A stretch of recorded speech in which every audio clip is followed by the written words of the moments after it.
sa ating napakagaling na political leader, ang Speaker ng House of Representatives, Speaker Martin Romualdez. Sana daw madagdag ang kanyang budget ng Department of Education, Mr. Speaker. Nangako na po si Speaker at ang Chairman ng Appropriations. Ang budget ng Pilipinas ay hawak lang ng dalawang tao.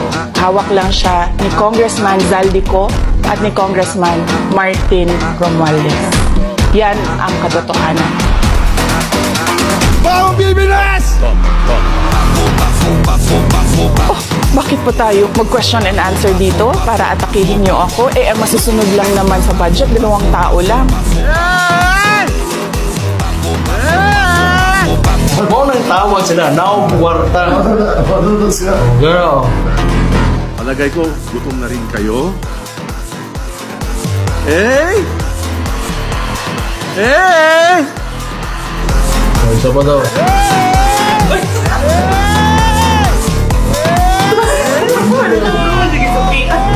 Madam Vice President, it seems that there's this great plan against you talaga to destroy you. Narinig din namin na merong defunding. Narinig din namin na posibleng piso lang ang ibigay na budget sa Office of the Vice President. Handa kami, handa ako sa Office of the Vice President na magtrabaho kahit walang budget.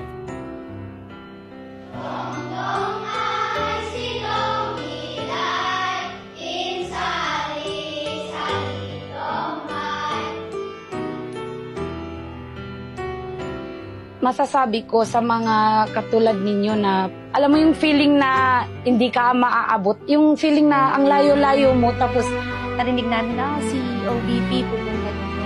Nakatanggap ng wheelchair mula sa tanggapan ng pangalawang Pangulo sa pamamagitan ng Bicol Satellite Office ang 62 years old na si Tatay Edgar.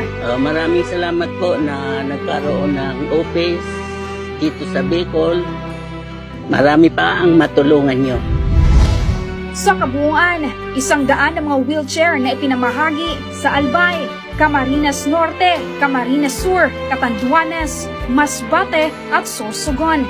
Habang nasa 1,070 naman ang bilang ng mga wheelchair na ipinamahagi sa buong bansa sa pamamagitan ng mga satellite offices at 2 extension offices. Tinungo ng OVP Southern Mindanao ang Barangay Hipol sa Balot-Ayngan, Sarangani, Davao Occidental. Kwento ng mga bangkero, delikado at maalon sa pupuntahan namin nung hindi po ito lang upang magbigay ng tulong sa mga bata dito sa Balot Island. Mahigit 1,000 katao na